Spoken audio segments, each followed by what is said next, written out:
आराध्य अरिहंत प्रभु के चरणों में अनंत अनंत आस्था के साथ वंदन। शासनपति श्रमण भगवान महावीर स्वामी के चरणों में अनंत अनंत आस्था के साथ वंदन। जन शासन देव जन शासन माता को नमन। आत्मज्ञानी सद्गुरुदेव युग प्रधान आचार्य भगवान के चरणों में अनंत अनंत आस्था के साथ वंदन। आत्मा प्रिय मुनिवृंद, आत्मार्थी साधक साधिकाओं, हम सभी तत्वार्थ सूत्र महाशास्त्र के माध्यम से आश्रव प्रकरण का वर्णन सुन रहे हैं। छठे अध्ययन में विषय चल रहा था तीर्थंकर नाम कर्म के बंध का हेतु। नाम कर्म के अंतर्गत सबसे उत्कृष्ट शुभ नाम कर्म है वो तीर्थंकर नाम होता है। ये निकाचित कर्म का बंधन होता है। जो एक बार इसको बांधता है वो तीर्थंकर बनता है। और तीर्थंकर बनने के लिए साधक के जीवन में किस प्रकार के उत्कृष्ट भाव आते हैं उसका वर्णन आचार्य उमा स्वाति ने छठे अध्ययन के 23वें सूत्र में दिया, जिसका भावार्थ है दर्शन की विशुद्धि। दर्शन यानी सम्यक दर्शन, दर्शन यानी धारणा। धारणा आपकी मिथ्या है या सत्य है। मिथ्या धारणा रहेगी तो 2400 घंटे आपके अंदर में मिथ्या विचार ही चलते रहेंगे। मिथ्यात्व से भरे ही विचार वर्मन चलता है। दर्शन विशुद्धि, वितराग कथित तत्वों से निर्मल एवं दृढ़ रुचि रखना, तो सम्यक्त्व पर का निरतिचार पालन करना, सत्य पर श्रद्धा होना, यानी मोक्ष मार्ग की शुरुआत ही यहीं से होती है कि आपकी दर्शन की शुद्धि हो जाए। मिथ्या दर्शन से सम्यक दर्शन, तत्वार्थ सूत्र का पहला सूत्र यही है, सम्यक दर्शन ज्ञान चरित्राणि मोक्ष। जब तक सम्यक दर्शन नहीं है उसके बिना की हुई सारी क्रियाएं क्रियाकांड सब पुण्य पाप के खेल में है, कर्म के खेल में है। धर्म की शुरुआत कहां से होती है? दो तत्व है, कर्म और धर्म। कर्म मिथ्या दर्शन में होते हैं और धर्म सम्यक दर्शन से प्रारंभ होता है। दर्शन दोनों में मुख्य है, एक में मिथ्या दर्शन है, एक में सम्यक दर्शन है। मिथ्या यानी असत्य, सम्यक यानी सत्य। यहां सम्यक का अर्थ सही गलत नहीं है, सत्य और असत्य। सत्य ही भगवान है, सत्य से ही हमारी आत्मा का कल्याण होता है। वितराग कथित तत्वों में निर्मल एवं दृढ़ रुचि रखना। सम्यक दर्शन का अर्थ है वितराग भगवान के द्वारा जो वाणी आई है उसका ऊपर हमको क्या करना है, उन तत्वों के प्रति, मूल 7 तत्व 9 तत्व है ना, तो 9 तत्वों में संक्षिप्तीकरण 7 तत्व है। 7 तत्वों को और संक्षिप्त करते तो 2 तत्व है, जीव और अजीव। इन तत्वों में क्या करना, निर्मल और दृढ़ रुचि रखना। रुचि, रुचि से ही श्रद्धा शुरू होती है। एक की रुचि संसार में है, एक की रुचि धर्म में है। अगर आपकी रुचि संसार में है, पुद्गलों में है, मनोरंजन में है, तो समझ लो आपकी धर्म में रुचि नहीं है। और धर्म की रुचि आपकी बढ़ रही है और संसार आपका छूटता जा रहा है, तो समझो आपकी दर्शन की शुद्धि हो रही है और आप सत्य की ओर अभिमुख हो रहे हैं। संस्कारवश आदतवश बार बार मिथ्यात्व में जाओगे, लेकिन फिर वो रुचि आपको, सम्यक की रुचि जो है वो आपको उस दिशा में ले जाएगी। और सम्यक का निरतिचार पालन करना, एक है सम्यक तो अतिचार सहित पालन करना, एक है निरतिचार पालन करना। यानी सम्यक में किसी भी प्रकार का अतिचार नहीं करना। अतिचार कितने हैं सम्यक के? सम्यक का पाठ पढ़ते हैं हम दर्शन विशुद्धि का, उसमें शंका, कांक्षा, वितिकिच्छा, परपाषण प्रशंसा, परपाषण संस्तव, ये क्या है? अतिचार है। धर्म का आराधना कर रहे हैं लेकिन बीच बीच में शंका आ रही है, तो प्रगति नहीं होगी। प्रगति नहीं होगी क्योंकि शंका उसको रोक देती है। कांक्षा, मैं इतना किया, इसका फल मिलेगा कि नहीं मिलेगा।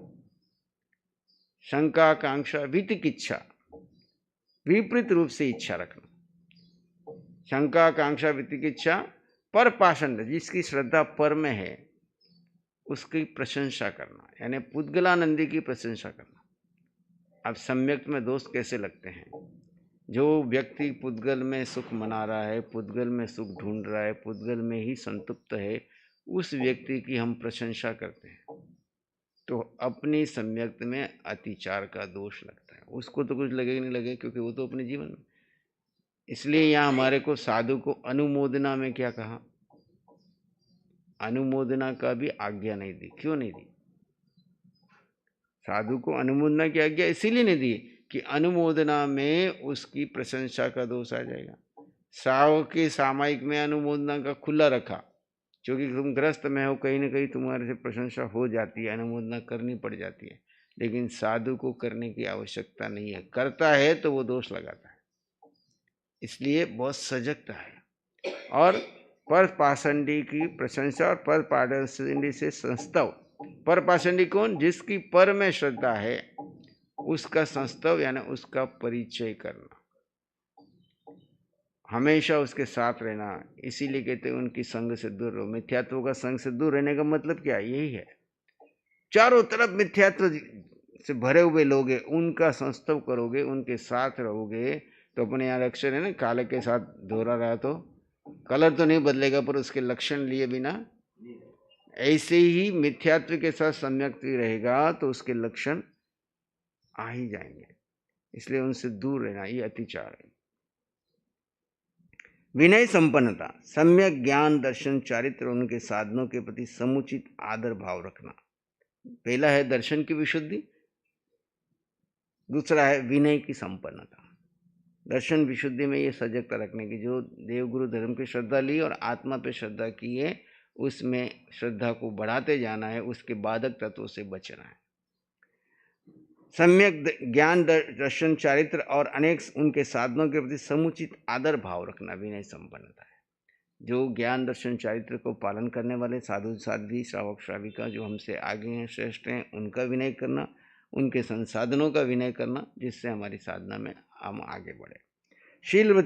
शील व्रतानिति चार, अहिंसा, सत्य आदि जो व्रत है, अनुव्रत या महाव्रत, इनको निरतिचार पालना, इनमें दोष नहीं लगाना।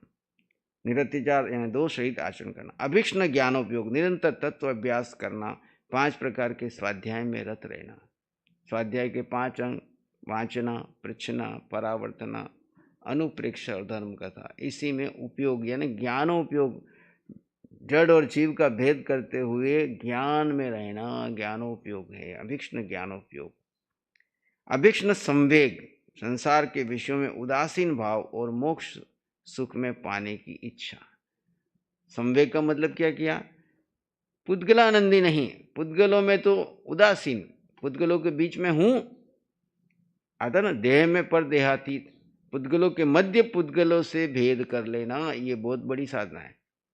रहेंगे इन पुद्गलों के बीच में ही जीव, जब तक सिद्धशिला नहीं जाएगा इन्हीं पुद्गलों के बीच में जीव रहेगा, पर इन पुद्गलों से भिन्न बनाए रखे, उनमें जरा भी आसक्त न हो, और अभिमुख किस तरफ है? मोक्ष सुख को पाने की ओर, उसी दिशा में अभिमुख है। जड़ और जीव का भेद करते हुए जड़ को तो गौण करता है और जीव को मुख्यता देता है। अब यथाशक्ति त्याग, अपनी शक्ति को छिपाए बिना सुपात्र दान, अभय दान, ज्ञान दान आदि विवेक पूर्वक करते रहना। जितनी शक्ति है उसके अनुसार त्याग करना। यथाशक्ति तप, शक्ति होते हुए तप न करे तो तप का चोर कहलाता है। शक्ति होते हुए उपयोग त्याग न करे तो वो भी त्याग, इसलिए कहा यथाशक्ति त्याग, यथाशक्ति तप। बाह्य और आभ्यंतर तप दोनों प्रकार के, बाह्य तप में अनशन आदि और आभ्यंतर तप में प्रायश्चित से लेकर के ध्यान का अवसर। मुख्य आभ्यंतर तप है अपनी आत्मा का बोध पाकर आत्मा को आत्मा में स्थित हो जाना। 12 के 12 तप इसमें आ जाते हैं। सभी तप का लक्ष्य एक ही है कि आत्मा अपने स्वभाव में स्थित होकर स्वभाव में ठहर जाए। ठहर गया तो उसका मुक्ति का कार्य हो गया, मुक्ति का कार्य हो गया तो बाकी चीजें सब गौण हो जाती। संग साधु समाधिकरण, चतुर्विध संग और विशेषकर साधुओं को समाधि पहुंचना, अर्थात ऐसा कार्य करना जिससे वे स्वस्थ रहे। संग में साधु साध्वी श्रावक श्राविका है, चारों तीर्थों को समाधि का वातावरण पहुंचाना, यानी उनकी साधना में उनको समाधान रहे, उनको किसी प्रकार की कठिनाई ना आए, साधना में सहयोगी बनना, ऐसे कार्य करना जिससे वे स्वस्थ रहे। व्यवृत्तिकरण, बाल वृद्ध और ग्लान आदि साधुओं को आहार पानी औषध आदि से सेवा शुश्रूषा करना। संघ साधु का व्यवच आर्थिक परिस्थिति में या अन्य कोई आपत्ति विपत्ति संकट में आए हुए साधर्मिक श्रावक श्राविकाओं को किसी भी प्रकार से सही रूप से में अनुकूलता करनी तथा साधु साधियों को आहार पानी आदि का दान देना, शारीरिक अस्वस्थता में औषध अधिक सेवा भक्ति करना, ये संघ की सेवा है। नहीं, श्रावक श्राविकाएं कोई आर्थिक स्थिति में परेशानी में है तो उसको सपोर्ट करना, और साधु साध्वी किसी प्रकार की साधना में उनको सहयोग चाहिए वो सहयोग देना, अस्वस्थ है तो उनकी औषध आदि देने में उनको सहयोगी बनना। अरिहंत भक्ति जो अष्ट प्रतिहारियों से युक्त और राग आदि 18 दोषों से रहित है वे अरिहंत कहलाते हैं। उनके गुणों की स्तुति वंदना पूजा आदि अरिहंत भगवान की भक्ति है। अरिहंत भगवान की भक्ति क्या है? एक तो है कि अरिहंत की जो हैं उनकी भक्ति करना, उनके गुणगान करना, उनका नाम जप करना। दूसरा है अरिहंत के धर्म की प्रभावना में निमित्त बनना, और उससे भी आगे है अरिहंत बनने का पुरुषार्थ करना, यानी अरिहंत की आज्ञा का पालन करना। एक तो है अरिहंत के नाम जपते रहो और अरिहंत की आज्ञा ना पालो। अरिहंत की आज्ञा क्या है? अरिहंत की अल्टीमेट आज्ञा है। जैन दर्शन और अन्य दर्शन में क्या अंतर है? देखो, जैन दर्शन में चाहे आप गुरुजनों के पास जाओ चाहे अरिहंत के पास जाओ, वे ये नहीं कहते कि मैं ही गुरु रहूंगा तुम हमेशा शिष्य रहोगे। वे ये नहीं कहते तुम मैं ही अरिहंत बनूंगा तुम अरिहंत नहीं बन सकते। अन्य दर्शन में कहते परमात्मा परमात्मा ही रहेगा और आत्मा आत्मा ही रहेगी हमेशा के लिए। लेकिन जैन दर्शन कहता है कि तुम साधु श्रावक हो तो तुमको साधु बनने का गुर बताता हूँ, पुरुषार्थ करो तुम साधु बन सकते हो, यानी मेरे समान बन सकते हो। अरिहंत के पास जाओगे तो अरिहंत आपको क्या कहते हैं? अरिहंत की भक्ति करने से कल्याण नहीं होगा, अरिहंत कैसे बनना है उसकी विधि में बताता हूँ, और तुम भी मेरे समान अरिहंत बन सकते हो, तुम भी सिद्ध बन सकते हो। ऐसा नहीं कि सिर्फ अरिहंत की मोनोपोली है कि मैं अरिहंत बन गया तब कोई नहीं बन सकता है। अरिहंत अरिहंत बनाते हैं, सद्गुरु सद्गुरु तैयार करते हैं, इसीलिए तो शिष्य तैयार करके जाते हैं ताकि ये परंपरा चलती रहे। और अरिहंत आगे अरिहंत बनने की प्रेरणा देते, इसीलिए तो अनंत सिद्ध हो गए, ऐसे अनंत सिद्ध हो गए और होंगे। आचार्य भक्ति जो पंचाचार का स्वयं पालन करते हैं, दूसरों को कराते हैं, ऐसे 36 गुणों से जो युक्त होते हैं वे आचार्य कहलाते हैं। जब आचार्य महाराज पधारे तब बहुमान पूर्वक सामने जाना, वंदन करना, प्रवेश महोत्सव करना इत्यादि आचार्य महाराज की भक्ति करना। एक सामान्य साधु आता है और आचार्य आते हैं, दोनों में अंतर क्यों दिखता है? क्योंकि ये आचार्य की भक्ति करके विशेष निर्जरा की जाती है कि आचार्य पूरे संघ को लेकर के पंचाचार के पालक हैं और संघ को दिशा निर्देश देते हैं। बहुश्रुत भक्ति अनेक श्रुत तथा शास्त्र को जानना वाला बहुश्रुत कहलाता है। उनके पास विधि पूर्वक अभ्यास करना, विनय करना बहुश्रुत पने की प्रशंसा है। अनुमोदना करनी आदि बहुश्रुत भक्ति है। बहुश्रुत यानी जो शास्त्रों के ज्ञाता को हो, उपाध्याय को हो, है ना, उनकी भक्ति करना, उनके पास ज्ञान ध्यान सीखना, उनके आज्ञा में चलना, उनको सहयोग देना। प्रवचन भक्ति, प्रवचन यानी आगम शास्त्र आदि श्रुत नित्य नवीन नवीन श्रुत का अभ्यास करना। साधु के एक मनोरथ में एक मनोरथ ही है कि जब वो साधु बने तो उसके बाद नया नया श्रुत का अभ्यास करे, है ना, नया नया श्रुत का अभ्यास करे और ज्ञान को बढ़ाते हुए। दूसरा मनोरथ क्या है साधु का? कि वह दिन धन्य होगा जिस दिन मैं इस संघ समाज के समूह से अलग होकर के एकांत में जाके प्रतिमा बधारी साधु बनूंगा, यानी केवल आत्मा की भक्ति, आत्मा की साधना। और तीसरा मनोरथ साधु का है अंतिम समय, जब शरीर छोड़ने का समय आए, लगे कि इस शरीर में से मैंने सब सार निकाल दिया, अब शरीर बदलने का समय आ गया है, तब वो समाधि ग्रहण करता है जिसको हम पंडित मरण कहते हैं। एक है बाल मरण, एक है पंडित मरण। बाल मरण कौन सा? अज्ञानी का मरण। पड़े हैं शरीर की अंतिम समय तक मोह किए हुए हैं, उसकी साता की ही चिंता किए जा रहे हैं, रात दिन उसकी साता में चिंतन करता है और उसके लिए अनेक प्रकार के उपयोग करता है। और पंडित मरण को ने पंडित ज्ञानी समय से पहले देख लेता है, उसको बोध हो जाता है कि अब शरीर क्षीण हो गया है और मेरी आवश्यक क्रियाओं में साधना में भी अब ये सहयोगी नहीं रहा है, बल्कि और बंधन का कारण बन रहा है। तो क्या करता है, इसके लिए हमारे सूत्रों में 12 वर्ष की साधना आई है। उत्तराध्ययन सूत्र में आया है कि 12 वर्ष पहले से साधु 2 प्रकार से पंडित मन की साधना होती है। एक है शरीर का मोह कम करने के लिए आहार को क्षीण करता जाए, ठोस आहार, विगय युक्त आहार, पहले विगय छोड़ता है, फिर विगय से बाद रस छोड़ता है, फिर उसके बाद में अन्न भी छोड़ता है, लिक्विड पे आता है और धीरे धीरे जाते जाते पानी पे आता है और अंत जब देख लेता है कि भाई अब इससे भी आगे जाना है तो चारों आहार खाएगा। ऐसा नहीं कि एकदम अचानक कर लिया, वर्षों से तैयारी करता है।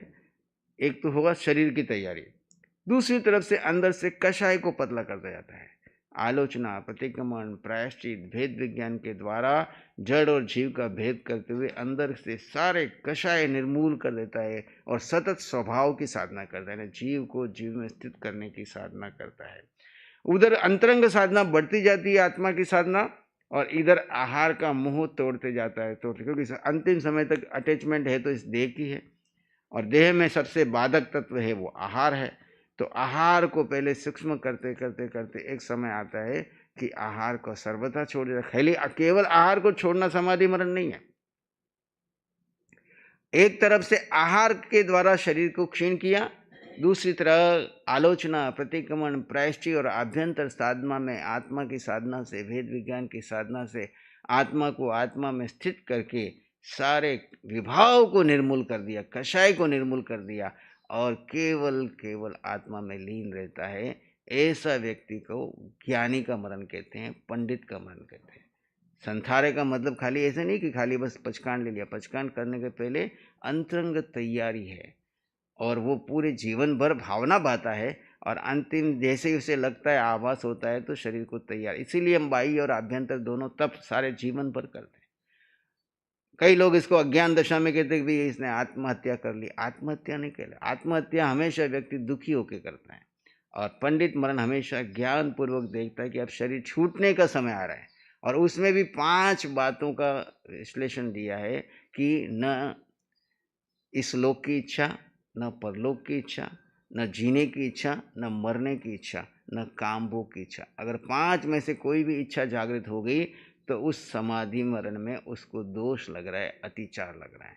तो न तो जीने की इच्छा रखनी, न मरने की इच्छा रखनी, न इस लोक में मेरी खूब प्रशंसा हो ये इच्छा रखनी, न परलोक में मुझे अच्छा स्थान मिले ऐसी भी भावना नहीं, और काम भोग मिले, देवलोगति में जाऊं, ये जाऊं, कुछ भी बदले में मुझे कुछ भी नहीं चाहिए, केवल जीव जीव में स्थित रहेगा। आयुष कर्म है तब तक इसमें हूं, जब आयुष कर्म टूटेगा तो जीव अपने स्थान पर चला जाएगा। जाते समय इस शरीर और शरीर से जुड़े किसी संसार से मेरा मोह न रहे। उस मोह कर्म को तोड़ने के लिए ज्ञानी की मृत्यु है। मरना तो सबके शरीर को है, शरीर तो सबने बदलना ही है और वो ज्ञानी खुशीपूर्वक प्रसन्नता से छोड़ता है। जैसे एक आपको दिवाली में नई ड्रेस मिलने वाली है, पुरानी जर्जर जीर्ण शीर्ण हो गई है, जो आपको पहनने के काम की नहीं है और आपको नहीं मिलती है, तो आप खुश होते हो कि दुखी होते हो? ऐसे ही ज्ञानी खुशीपूर्वक, भाई अब ये शरीर जर्जरित हो गया है, अब मेरी साधना के काम नहीं आ रहा है, बाधक बन रहा है, आवश्यक क्रियाएं भी मैं इससे नहीं कर पा रहा हूँ, शरीर की आवश्यक क्रियाओं के लिए भी मैं पराश्रित हूँ, तो ऐसे समय में मैं शरीर को मैंने बोसिरा दिया है। जब तक आयुष कर्म मैं इसमें हूँ, पर इससे जरा भी मोह नहीं है, मैं अपने आप में रहता हूँ।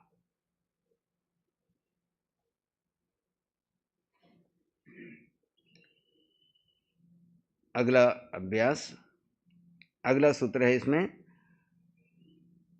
बहुश्रुत भक्ति, फिर प्रवचन भक्ति। प्रवचन यानी आगम शास्त्र का नित्य नवीन श्रुत का अभ्यास करना। अभ्यस्त श्रुत का प्रतिदिन परावर्तन करता है, दूसरे को श्रुत पढ़ाता है। आवश्यक परिहानी, जो आवश्यक ही करना चाहिए, जिसके बिना नहीं चल सकता है, आवश्यक आ जाता है। सामान्य से सामायिक आदि 6 आवश्यक, किंतु आवश्यक शब्द से संयम निर्वाह के लिए जरूरी समस्त क्रियाएं समझनी चाहिए। संयम की सर्व प्रकार की क्रियाओं को भाव से उचित समय विधि पूर्वक करना, यह आवश्यक परिहानी। और सबसे पहला आवश्यक क्या है बोलो, साधना की दृष्टिकोण से? हम दीक्षा लें और आप गृहस्थ में श्रावक बनो, सबसे ज्यादा आवश्यक कर्तव्य क्या है बोलो? आवश्यक कर्तव्य क्या है साधना की दृष्टि से? बताओ। सुशील जी बताएंगे, तुम बताओ। धर्म के प्रति श्रद्धा रखना, ठीक है। और जीव को जीव में रमण करना, ये सबसे पहला कर्तव्य है। और जीव को समय देना। सब क्रिया कर रहे पर जीव गौण है तो वो क्रिया खाली क्रिया रह गई। तो सबसे पहला सभी क्रियाओं करते हुए जीव केंद्र बिंदु रहे, जीव गौण न हो, जीव मुख्य रहे, जीव जीव में स्थित रहे। जरूरी समस्त क्रियाओं की समझ आगे मोक्ष मार्ग प्रभावना, ज्ञान दर्शन चारित्र दान तप और पूजा आदि द्वारा धर्म की प्रभावना करना। प्रवचन वात्सल्य, यहाँ प्रवचन शब्द श्रुतधर बाल वृद्ध ग्लान तपस्वी शेष गण आदि मुनि भगवंत जानना। प्रवचन के अंतर्गत श्रुतधर बाल जो नवदीक्षित हैं, वृद्ध ग्लान रोगी तपस्वी शेष गण नई शिक्षा ग्रहण कर आदि मुनि भगवंत जानना, उन पर संग्रह उपग्रह और अनुग्रह से वात्सल्य भाव रखना, यह प्रवचन वात्सल्य है। प्रवचन का अर्थ क्या किया?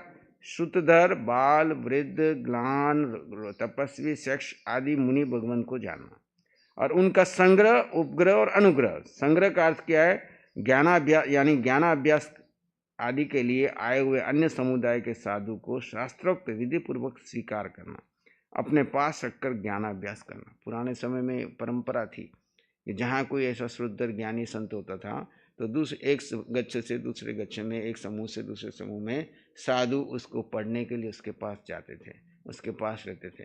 तो संग्रह ऐसे व्यक्तियों को, ऐसे साधुओं को विधि पूर्वक उनको ग्रहण करना और उनकी ध्यान रखना और उनको ज्ञान सिखाना।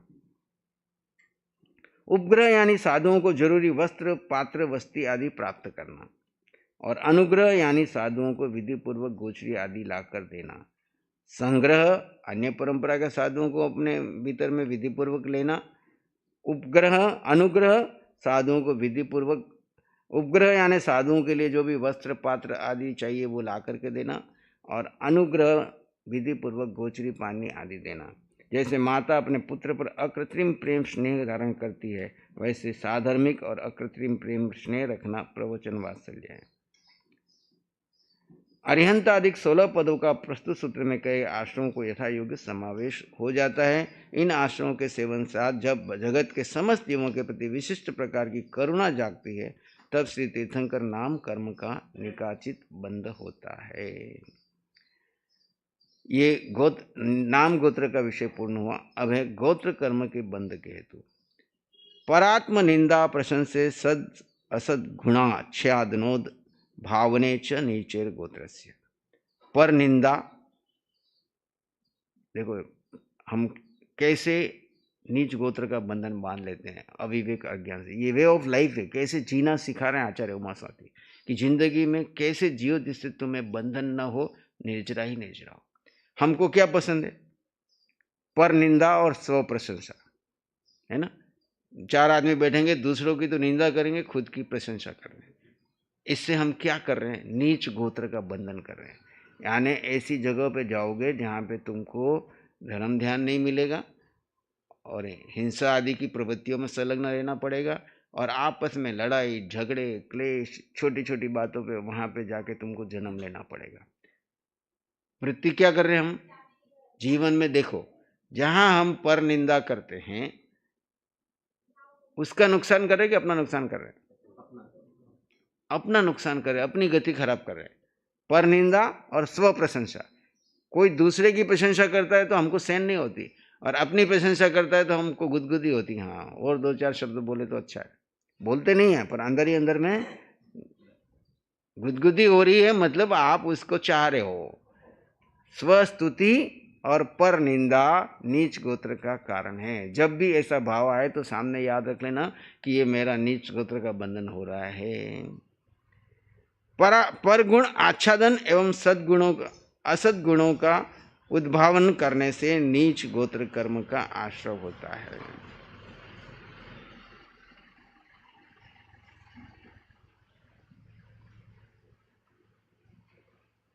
दूसरों की निंदा करना, निंदा का अर्थ है सच्चे या झूठे दोषों को दुर्बुद्धि पूर्वक प्रकट करने की वृत्ति। चाहे सच्चा है चाहे झूठा है, जो दोष है उनको दुर्बुद्धि पूर्वक कैसे मैं उसको नीचा दिखा दूं, चार लोगों में उसकी चर्चा करूं, व्यर्थ। चाहे सच्ची घटना है चाहे झूठी घटना है, उसको प्रकट करना ही निंदा है। किसी के घर की किसी की कोई बात। और स्व प्रशंसा अपनी बढ़ाई करना, अर्थात अपने सच्चे या झूठे गुणों को प्रकट करने की वृत्ति करना। पर गुण आच्छादन, दूसरों के गुणों को तो छिपाना और प्रसंग आने पर भी द्वेष से उन्हें न कहना। दूसरे के गुण हैं तो उनको तो छिपा लेना, और कभी प्रसंग आए तो भी उसको छिपा देना। आप क्योंकि द्वेष भावना है उसको, उसकी क्यों मैं प्रशंसा करूं। और असद गुणों का उद्भावन, अपने में गुण न होने पर भी उनका प्रदर्शन करना। जो अपने में गुण नहीं है लेकिन वाहवाही करके उसको बताना, अपनी वाहवाही करना। इसीलिए कहा कि अपनी वाहवाही करने वाले को आगे प्रगति नहीं होती है। ये चारों बातें नीच गोत्र कहते हैं। उच्च गोत्र क्या है? इसका विपरीत कहा तद विपर्य नीचे मृत्यु नौस्य को चौत्रस्य। इसके विपरीत स्वनिंदा करो, यानी आलोचना करो, प्रतिगमन करो। पर प्रशंसा, दूसरे में जो गुण नजर आ रहे हैं उसकी प्रशंसा करो। गुणीसु प्रमोदम, सामने वाला कोई गुणवान दिख रहा है तो उसकी प्रमोद भाव से आनंद पूर्वक उसकी प्रशंसा करो। स्वगुण आच्छादन, अपने अच्छे गुण भी है तो उसको प्रकट मत करो, उसको छिपा के रखो। लोगों, चार लोगों के बीच में मैंने ये किया, मैंने इतनी तपस्या किया, मैं ये करता हूँ, मैं वो करता हूँ, मैंने इतनी धर्म प्रभावना की, मैंने ऐसा किया, मैं वहाँ ये किया, कुछ कहने की जरूरत नहीं है। गुण है, जानते हैं, पर उसको छिपा के रखो, उसको प्रकट करने की आवश्यकता नहीं है।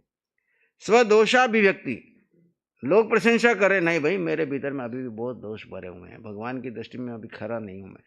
कहने के लिए आप बाहर से मुझे प्रशंसा कर रहे हैं, लेकिन मुझे पता है कि मैं भगवान की दृष्टि में अभी 100% खरा नहीं हूँ, मेरे में अभी बहुत सारे दोष हैं। अपने दोषों को प्रकट करता है और दूसरों के दोषों को प्रकट नहीं करता। स्वदोषाभिव्यक्ति, विनम्रता और अभिमान रहितता से उच्च गोत्र का विनम्र हो जाता है। जहाँ कहीं पे भी अहंकार आने वाला है तो विनम्रता से उस अहंकार को तोड़ता है। अभिमान रहितता, इससे उच्च गोत्र का बंधन है। स्वनिंदा, अपने दोषों को प्रकट करना। पर प्रशंसा, दूसरे गुणों की सराहना करना। असद्गुणोद्भावन, अपने दुर्गुणों को प्रकट करना। स्वगुणाच्छादन, अपने गुणों को छिपाना। नम्र वृत्ति, पूज्य व्यक्तियों के प्रति विनम्र भाव रखना। अनुस्य, ज्ञान संपत्ति आदि में दूसरों से अधिकता होने पर भी अपने पास बहुत सारी क्वालिटी है फिर भी गर्व नहीं करता है, हमेशा निरभिमानता। ये उच्च गोत्र के बंध के कारण। उच्च गोत्र कर्म है क्या? गोत्र कर्म का मतलब है कि आप जहां पर भी जाओगे वहां पर आपको उच्च खानदान मिलता है। उच्च खानदान का मतलब क्या है? खान भी जहां ऊंचा, दान भी जहां ऊंचा।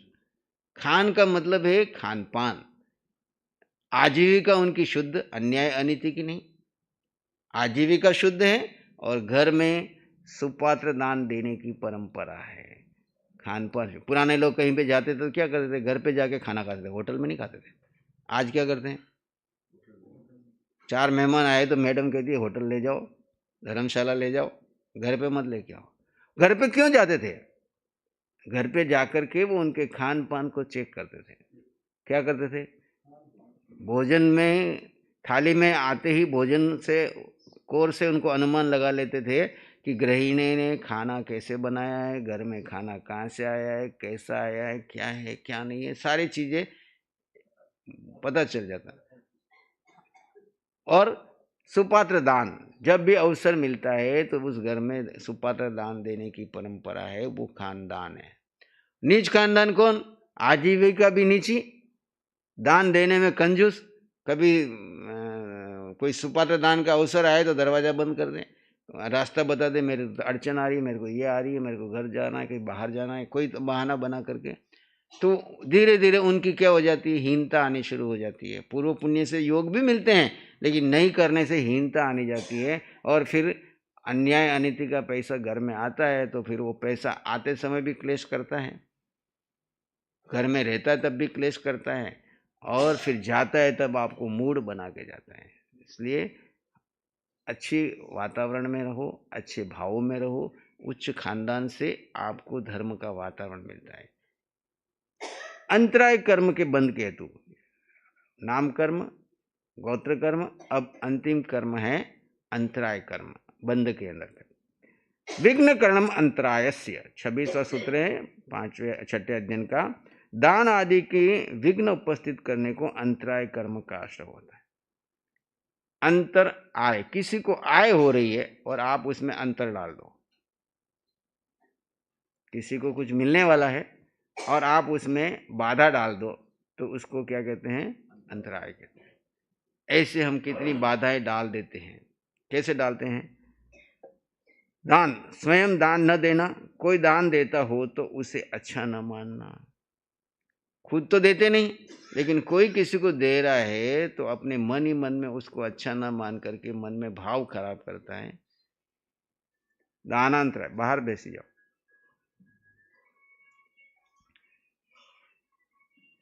कोई दान देता हो तो उसे अच्छा न मानना, दान धर्म की निंदा करना इत्यादि से दानांतराय कर्म बनता है। दान धर्म की निंदा करने से, आप तो देते नहीं, कोई दे रहा है उसकी भी निंदा करना, तो उससे अंतराय कर्म बन जाता है। फिर हमको भविष्य में वापस दान देने की भावना तो होगी, लेकिन कोई दान देने नहीं देगा। कई बार बुजुर्गों की इच्छा होती है, बेटे ना कर देते हैं, बेटों की इच्छा होती है, बुजुर्ग ना कर देता है ना। तो ये अंतराय टूटे बिना भाव नहीं बनते। अंतराय टूटी होती है तो समृद्धि भी होती है और देने का भाव भी बनता है और वो दे भी पाता है।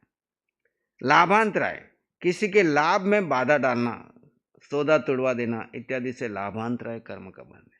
किसी को लाभ होने वाला है, आपने उसको ग्राहक को भड़का दिया, उसको कुछ कह दिया, उसको कुछ ऐसे छोड़ दी जिससे उसके लाभ में अंतराय आ गई। कई लोग देते हैं हमको काम करता हूँ पर हर जगह अंतराय आ जाती है। तो पहले आपने उस समय खुशी खुशी लाभांतराय बांधा, अब आपको तकलीफ हो रही है, काम होते होते रुक जाते हैं, बिल्कुल किनारे पे आती है, सौदा फाइनल होने वाला है, पैसा मिलने वाला है और अंतराय आ जाती है। कोई न कोई ऐसी घटना घट जाती है कि आपका छूट जाता है। तो कारण क्या है? वो आप उस निमित्त को दोषी बनाते हो। एक भाई आए कुछ पहले कि भाई ईमानदारी का जमाना नहीं है, ईमानदारी से करो तो कुछ काम होता ही नहीं है, बिल्कुल सौदा होते होते अंतराय आ जाती है। तो कारण क्या है? अपने ही दिए हुए अंतराय। ऐसे ही भोगांतराय, भोग भोगते समय अंतराय देना, उपभोगांतराय उपभोग में, और वीर्यांतराय यानी पुरुषार्थ में अंतराय देना। ये आश्रव तत्व के बारे में हमने चर्चा की।